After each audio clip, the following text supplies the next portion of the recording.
There are three ways to schedule with Music One. There's manual, interactive editing, which is how I originally designed it to work. That's an innovative algorithm, and only Music One does it that way. And then there's hybrid scheduling, which is a cross between Music One's way and the traditional scheduling algorithm. There's video about that on the M1 blog here. Just search the word hybrid, and I'll show you how that goes. Right now, I will show you how to set it for full automatic scheduling. This way, M1 is going to schedule the full day with no editing stops. If it has to, it will override some formatting rules. To make that less likely, use alternative categories.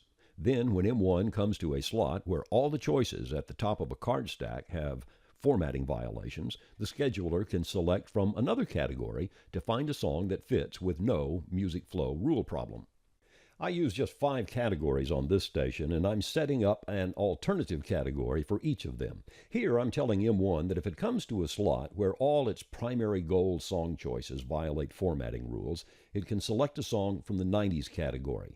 And you see each category can have up to 3 alternatives.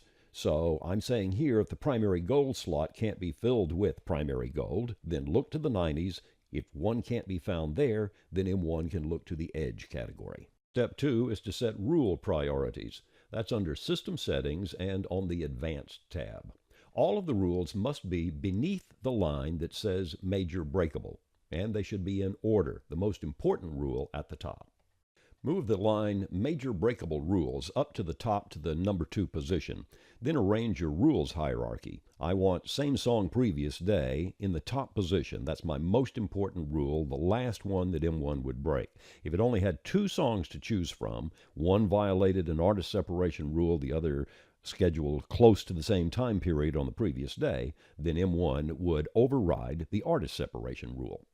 Next, set the underplay percentage. Since the software is going to be doing all of the choosing whenever rule violations are encountered, there's a chance that some songs could have more restrictions and thus might get fewer spins than others in the category. I'd set this at 25% myself. M1 would then begin favoring the underplayed tracks in order to get their spin count up to match the others in the category. Almost ready to go. Load a new schedule and open the menu Rules Enforcement. We want the scheduling mode to be automatic. I set auto jump at 3.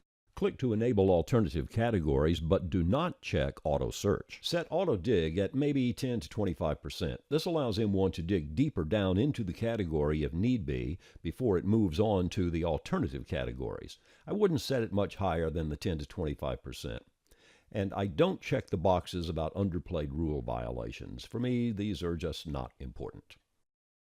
Put a check in the box next to every rule that you are using. I'm not using texture or mood myself, so I don't check any of those. So put a check in the box of the rules that are important that you're using, and then click Save as Default.